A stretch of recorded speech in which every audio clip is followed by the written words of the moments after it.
Okay, good to go. All right. Well, hello all.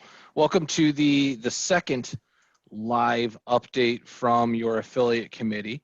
As at present time, we have mortgage and home inspection represented. Hopefully, we'll have a couple other segments of the industry come on and provide us an update as well. If not, we'll be here at the end. We'll be able to answer any questions. So we're going to start with Jaymie from House Call Home Inspection. Go ahead and give us a quick update on how you're doing, how your family's doing, and what's changed in the industry for you in the last few weeks. Yeah, awesome. Thanks, Chris. Hey, everyone. Jaymie here. I love that you asked about my family, because isn't that the majority of what we're doing these days? So my 6-year-old kindergartner, we actually just talked to his teacher today, and she said, "How you doing?" And I didn't know if I should sugarcoat it or literally tell her how we're doing, because it's crazy. And I think I'm a terrible kindergartner teacher, so thank God I'm a home inspector. With that being said, all is well here, and all is well in the home inspection industry for like our part of the transaction. We are blessed to still be able to work, but we're limited. So nothing's really changed in the last week with what we are allowed to do. Home inspectors are only allowed or only essential if the house is under contract with a buyer. So we're not allowed to do pre-listing inspections currently. We're only allowed to go to a house if it's under contract. So boo, but at least we're able to work. And we are physically able to be there, which is also great because that's how we have to do our job. We have also had a lot of chatter this week about whether buyers can attend the inspection or not. I have sought counsel about how to read Michigan Realtors' frequently asked questions. And when it comes down to it, it's the only question that Michigan Realtors just will not answer very clearly. So what they do say is, as a business owner and as an essential part of the transaction, home inspectors can have buyers attend if they wish. People are supposed to stay home unless they are going out for reasons of inquiring about safety. That's my verbiage. And so how we are interpreting that is buyers themselves can choose whether them attending their safety inspection is something that they want to do. So there's that. There are some real estate brokerages out there who say, you know what, we would really feel comfortable if you guys as agents tell your buyers not to attend the home inspection. We respect that as well. If people want to stay home and stay safe, that's fine. We've been video chatting every other inspection for the last several weeks, and that's something that we do anyway. But over the last several weeks, if a buyer wants to stay home, wants us to go through the house and then chat with them about what we found and give them a tour of the house that way too, that's totally fine. The whole idea is that we're still able to enter the house and tell them the condition of the home and what to expect through the transaction process. So that's it for home inspection. Are there any questions that anyone has specific to home inspection, or what we're allowed to or not allowed to, or any comments about what we maybe could provide or should? Jaymie, I have one question. Some of my agents have asked, and you don't have to answer this publicly if you don't want to. But I'm open. Oftentimes, when the buyer gets to this home inspection, it's the first time they've seen the property. Yeah. And what if they walk in the door and after 5 minutes say, "I hate it, I don't want to buy it"? What are you doing in terms of charging the buyer for the inspection, or what have you heard out there? Maybe might be a better way of putting it. That's a great question. I haven't been able to speak with other home inspection companies here to see what they're doing about the fee for that particular instance. I will tell you one thing, our fees have not changed. Some people are raising their prices to kind of take advantage of this. Some people are giving a heavy discount so that they can bless others through this. Our prices have stayed the same. But Don, with that particular instance, we just had that on Friday, actually, last week. This particular client, it was their very first time going to the property. They were able to see the outside and understand that there was some significant issues that they were willing to front the money for. But once they got inside, they were like, oh gosh, that kitchen looked a lot better in the pictures. Now we see that it's just something that we have to put money into. We don't want this. And we had completed the outside, so almost 50% of the inspection was done. We gave a heavy discount basically just charging as a trip fee just to be able to go and open the door for them so that they can see what they hadn't before. So we understand that happens. We're just blessed to have work right now. So it's not about, oh, well, you need to pay 100% because we could have had a home inspection at that time. That's not fair. We're literally trying to help people get into their homes. So we gave a heavy discount, and we'll continue to do that if people just need to get into the home. Nice. It's Cool. nice. I do have a comment in regarding, so I was on the Zoom with Rick Linnell the other day. Yes. And what he pointed out regarding inspections is it states that qualified inspectors are permitted, but it doesn't state what's considered a qualified inspector. So it's basically, again, up to the broker, up to the inspection companies on how they want to handle it with the buyers and going in, and who can go in really. Yeah, Susie, I completely agree. The funny thing about qualified inspector is that the state of Michigan has this many qualifications for a home inspector. None, zero. So it's there is no governing body that has authority over home inspectors in the state of Michigan.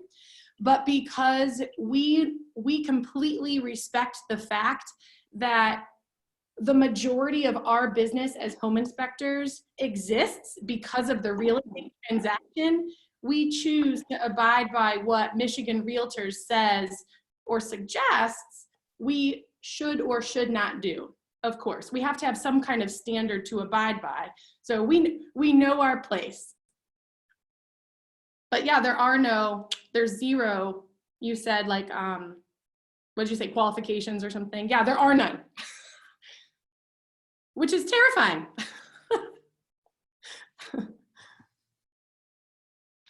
Very much so. Anybody else have any other questions for the home inspection segment of the industry? Slow down, one at a time. Fair enough. So at this time, I'm going to turn the microphone over to Jason Kaleta with, as you can subtly see, you might be able to make out behind him, Hill Mortgage. And he's going to start off the mortgage end of things. Then I'll jump in, and then we'll go to Kathy for a title update. Jason, you're on mute. There we go. I'm taking it off, I think. Is that better? Yeah, we can hear you. Good. Hey guys, I don't have too much. I'm just kind of looking today, and we're good. As we all know, I don't know, about 45 days into this, and it seems like every day something, a new challenge comes up, and we're just jumping the hurdles, I'm sure, as everybody else is. We're not going into rates and all that stuff. They've been pretty flat as far as I can see. But again, some of the challenges are, preparing your buyers that this isn't the old way. I had a file closing yesterday, and they wanted another verification of employment about 2 hours before they closed. So just prepping your buyers or whatever, or your sellers, whatever the case may be, that it is some changing times, and they are asking. Lenders, underwriters are asking for things that we didn't ask for even 45 days ago. Jaymie, you were talking about the inspections. Fortunately, I came across that twice already. The same buyer, they loved the house, went through it, and the second one had water in the basement. It's just different times now. So I guess kind of my little short message is, let's go with the flow. Keep on keeping on it. We'll get through it all of it, and we can kind of see it turning around a little bit now. I think I don't want to say losing level. I don't know if that's the right word, but it almost looks like we're not level. We're hopefully on the downside of all this, and spring's around the corner. Golf course is opened up, so that's always a good thing. Any questions? That's it. That's all I got, really. Question. I have a question.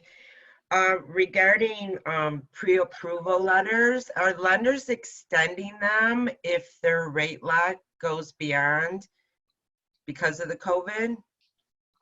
As far as the pre-approval letters, I one of the other guys can answer. I don't lock a rate until I have a property, but to my knowledge, no. If you're going to extend a rate, it's going to be subject to whatever the rate extension costs are. So I don't, it's, unless it's different for any of the other guys and anybody I deal with, it's not going to give it an extension. Yeah, I'll touch on that. Locking a interest rate now prior to there being a property is something that not a lot of lenders are doing until you're actually physically under contract. If your question's more to, hey, we're under contract, and I'll use one of my clients as an example, they got laid off as a result of COVID, so they're not able to work. And because they're not working, we can't close at this time. They're expected to go back May 15th or whenever, and the seller is fully in agreement with them. The seller's already allowed them to move into the house, and basically instead of post-closing occupancy, we've kind of worked out pre-closing occupancy because they needed to be out of their place. Everything was going great. Awesome. It was a vacant, so they let them move in anyways. But we can't close. In that particular case, we are extending their rate lock one time for a 15-day extension, which will get us to about the 17th of the month. After that, it is going to fall on the cost falling to the buyer to extend the rate lock. Now with pre-approvals, one thing that I will always say is as programs are, the guidelines are changing, as some programs are just disappearing altogether, it is a great idea before you are sight unseen, even putting in an offer on a home, making sure that you and or your client are talking to that lender to make sure that that program is still available and that they still qualify. Because programs have, I know a lot of lenders have seen a 30, 40, 50 point increase in their minimum credit score on some government programs as well. So you want to make sure that you have somebody who still qualifies for a mortgage. Just because they have a piece of paper or a PDF file that says they were pre-approved previously doesn't mean that they are still. One thing that we talked about last time was the forbearance program. Still a very hot button topic. What we have gotten is some clarity on that in the form of there is not going to be a lump sum required payment after the forbearance. So 3, 4, 6, 12 months of forbearance, meaning they're not making their payments at that time.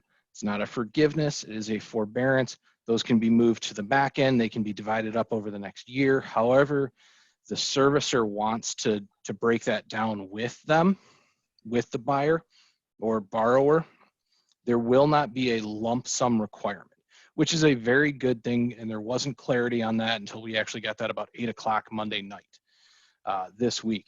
Because if you've been out of work for a few months and then all of a sudden you owe 4 months worth of your mortgage payment all at once, that was going to be a recipe for disaster. So that's good.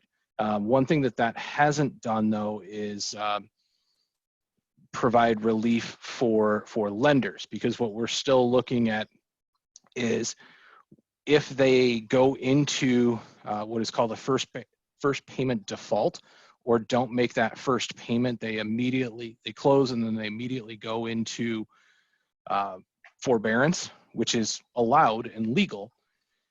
It winds up costing about 500 basis points for that lender, which on a $200,000 purchase is going to wind up being around $10,000 penalty to the lender for that happening. So there has been no relief for that to the lender side. So that's why we want to make sure that we're doing those last minute verification of employments and things that we're making sure that we're protecting ourselves and the industry as a whole. Because if we have, right now we're about 6.4% of all mortgages in the United States are in forbearance. That is a huge number. When we're talking about, number of households, and we're looking at 6.4% of them being in forbearance, and that number is going to rise. That number is probably going to approach 10 to 12% when this is all said and done. We're looking at some major servicers and major lenders basically going bankrupt and not being able to stay into business because of the penalties and everything that are going to come, because as they're in forbearance, remember that the taxes and the insurance still have to be paid by the servicer to the municipalities and the insurance companies while they're not collecting any. And when we're talking about that being 10% of all mortgages, that's a whole lot of money, somewhere in the neighborhood of, $5 to $6 billion a month that's being shelled out by people and companies who aren't collecting any revenue at that time. So we have gotten clarity again. We'll go over it. Stimulus funds, unemployment funds can be used for funds to close, but they cannot be used as qualifying income. So if you have somebody who got their $1,200 check and you've got that millennial who's living in mom and dad's basement still, so they don't have rent, they don't have a ton of bills, but they're buying their first house. They're just building that coffer, and they're going to have more money that they can put down to make up for either a larger down payment, maybe an appraisal shortfall, something along those lines to make themselves a more attractive buyer coming out of this as well. So, any mortgage-related questions at this time for either Jason or myself? So what are you telling buyers if they're concerned about getting pre-approved now, or should they wait because of getting locked in, or are you saying anything to them, or just basically up to whatever lender that they're utilizing? I would absolutely tell anybody who is potentially looking at buying homes, get pre-approved now. The worst thing that's going to happen is that you're able to put in an offer on a home, and you can buy a home. If that home that checks all of your boxes comes on the market, you're good to go. Let's say there's something that can get corrected or has to get corrected. Let's say their credit score is just a little bit too low, but hey, guess what? We've got a few months here where we can do some things to correct those credit scores. Or they're the millennial that's living in mom and dad's basement. I don't know why it's fun to pick on millennials, but it is. So they can save up a little bit more money and pay some of these things off. They can put themselves into a better position. Or, hey, you know what? You're self-employed and you think that you're making $300,000 a year, but you're writing $290,000 off. Guess what? You make $10,000 a year as far as qualifiable income. This is the time to get those things corrected, and maybe they are a little more thoughtful with how they file their taxes as well. So it's never too early to get pre-approved, in my opinion. Great. I am a little biased. I'm a lender, but. But it's the same thing. It's business as usual. If we pre-approve them, and out of the first sentence, they say that they've been laid off for 6 weeks. Still collect the previous year's income, previous couple of years, and say, hey, listen, everything's back to normal. We think this is where you'll be at. But if you're laid off now, it's probably we're going to take you back to work and possibly a paycheck or two. Get you a fully approved and issue. There's never any reason to wait to get approved. ASAP. Any other mortgage-related questions? And we'll have some time at the end as well. Otherwise, we'll turn it over to Kathy. And Kathy Sleboda are you there? Take yourself off mute. Oh yeah, I was trying to send out something for one of my clients and working with the office. Hi. What was your question, Chris? Just to see we're going to turn it over to you. Give us a 5-minute update on what's going on in the title end of the industry. Well, we're seeing obviously a ton of curbside closings. We've had events where we can't do the curbside, whether they have a newborn baby at home or they have major health issues. So I think everyone in the industry has been working around those with wearing masks and doing what we need to do. Closings are taking longer. I think you guys already touched on the process on the mortgage side. So they're all pretty much true splits on the purchases. I'm still seeing purchases come in.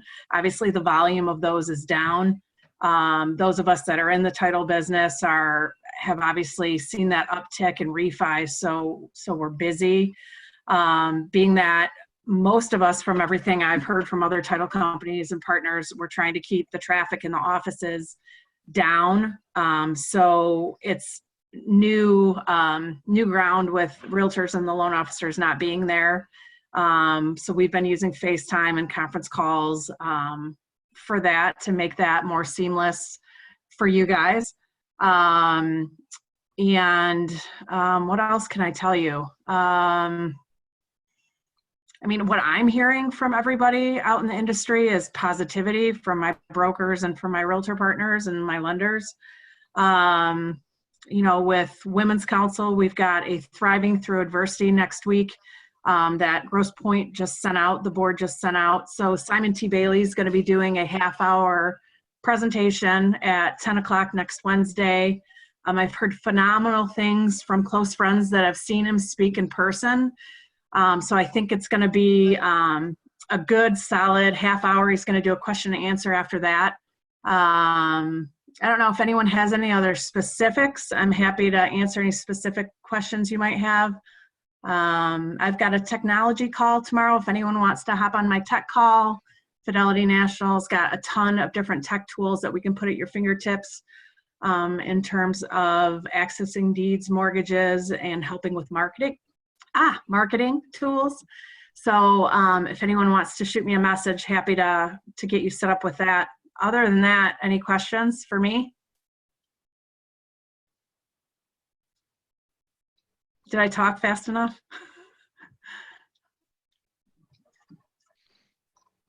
That's about it. Have you seen anything, any of the counties give us any announcement as to when they're going to open back up and start recording again? Great question. No. No. And with the up north properties we've been having, it's county by county. So no, I haven't heard anything. That's something though that I can shoot a text out while you guys continue talking if you're not done, and see if there's anything. But yeah, I haven't heard anything. And our recording person sits right inside my office, so I'm usually on top of that.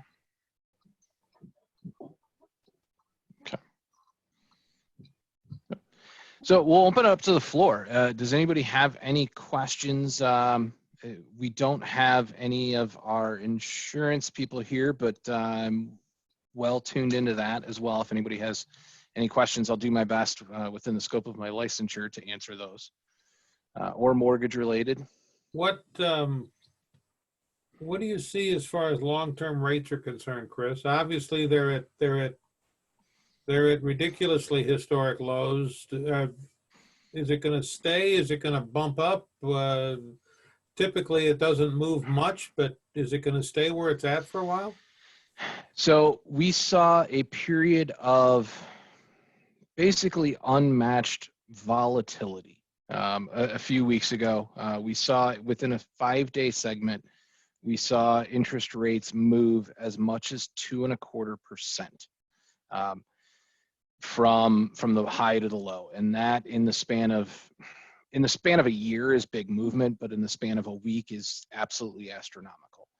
There was a day in that period where I personally had one client whose interest rate from the morning to the afternoon went up a full percent. We have stabilized. We're near historic lows. Today we're in the 3.125, 3.25 range for a conventional mortgage.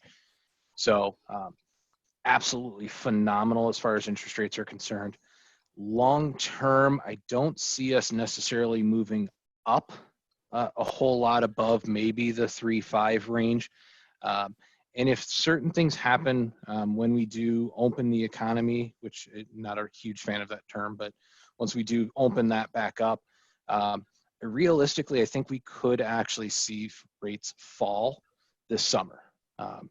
But I would not tell anyone to wait for that to happen. When we're talking about, 3.125, 3.25 versus 2.875, really, what's the difference? If you can take advantage of it, I have clients all the time who are like, oh, I want to time it for the bottom. You know when it's the bottom? When it's already headed back up and you can see that it was the bottom. So don't try to time it would be my best advice. We're in a great spot and we're going to continue to stay there. Hey, Chris, just to answer your question, the office just said that they've been told that some of the counties are having staff come in to catch up, but still not open to the public. There have been no official updates. We only know that from conversations with them. So, And here I'll ask on the gap protection that you guys are written. How long is that typically there for? Are you guys saying that, hey, this is just an indefinite period? Is it 60 days that gap's there? that's another great question. I think it's indefinite right now just because we don't know. But again, I'll ask the powers that be and see what they say.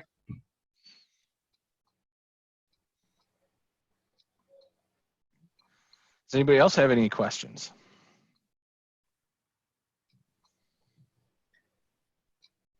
All right, Bob's going to kick off karaoke as we've got about a half hour left on the time. So Bob, you're going to go first for us. You don't want to see that or hear that. I'll leave it on mute, and you can interpret as you wish. I'm always looking for anybody who's got some insight into their respective industry and where they think this is going, how they think this may change how we do business moving forward. And by the way, if you missed the email, let me know, but we did send out a link so that you can hook into Lawrence Yun's presentation on the 2020 economy and what he sees for the rest of the year, live streamed, I think on the 13th of May, if I remember correctly. But if you don't find the message, we'll get it. We'll get it back. We'll send out a reminder at some point. This typically would take place at what they call mid-year meetings, which are in DC. That's been canceled, but Lawrence's presentation is usually a packed room. And they're going to be live streaming it this year to anybody who wants to register. Registration for this will be free. You can go to nar.realtor because they have their own, whatever they call it. So it's nar.realtor. And then you go to events, you go to legislative meetings, go to register. And once you do that, you'll be able to see all the information you need to get into the meetings.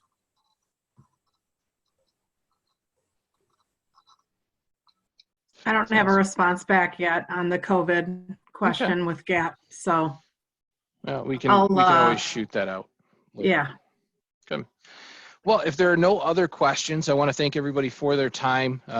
Oops, Jason, I got one more thing. How many of you have already responded to your call for action? Okay.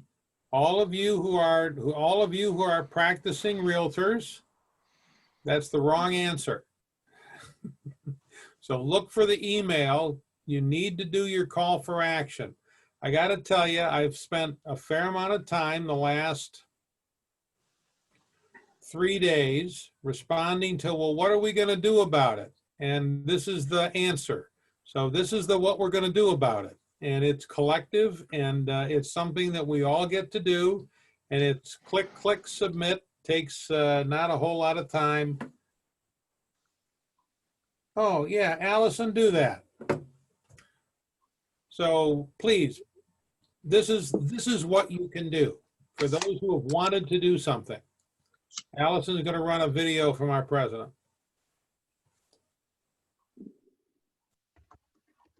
Can you all see Jim's face? Yeah. Fortunately. All right, here we go. Hi, everyone. This is Jim Addison, your Grosse Pointe Board of Realtors 2020 president. Today is April 30th. I'd like to give you a quick update of what's going on. As you may know, Michigan Realtors sent a letter to Governor Whitner's office last week. As requested, Michigan Realtors outlined a protocol that would enable us to conduct our business in person, providing a safe environment for all parties involved. As of this moment, we have not received a response.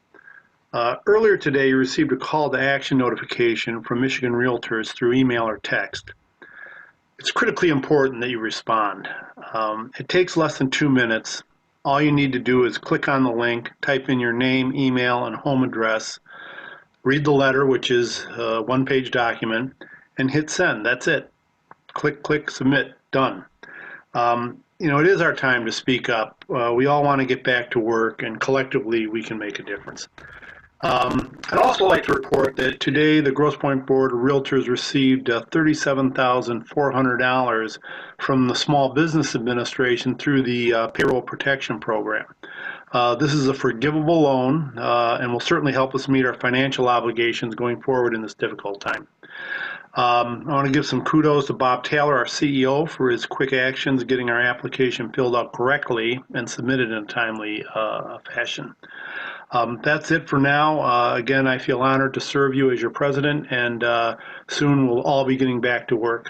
Thanks.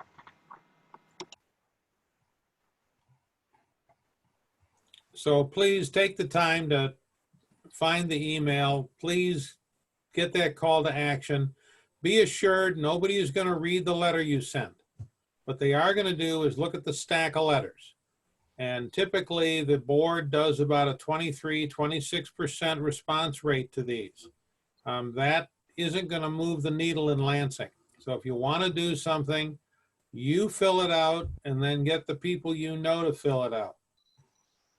I just did it while sitting here. So it I'm took sorry it was so difficult, Suzanne. 1 minute, right? Well, I Hey, had Bob, it did you highlighted ask red again who voted? today. But it came in the email from the board came in around 10:50 this morning if you're searching your emails. Okay.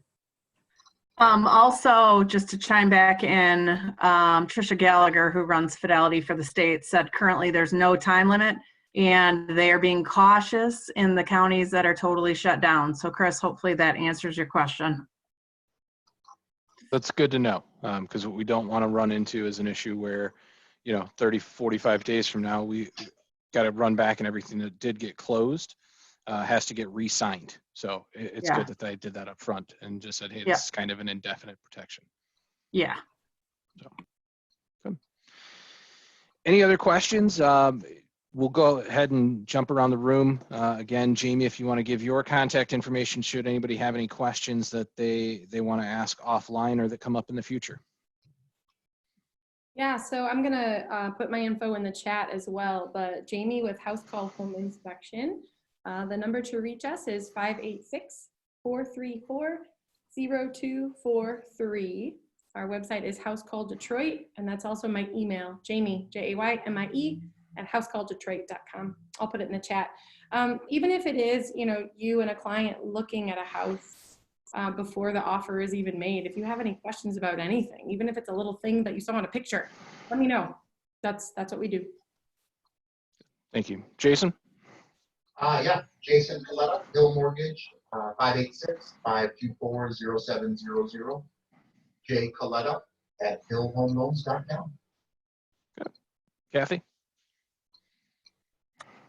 Kathy Sleboda, Fidelity National Title. Kathy with a K, dot my last name, which is on the screen, @fnf.com. So that's fidelitynationalfinancial.com. And 586-292-8436. Thanks, guys. As always, Chris DeRosier, John Adams Mortgage, 313-220-1073. It can also be found at yourmortgageguychris.com. And follow me on social media with Your Mortgage Guy Chris. And everybody stay safe, stay healthy, and thanks for joining us. Thanks, guys. Thanks, everyone.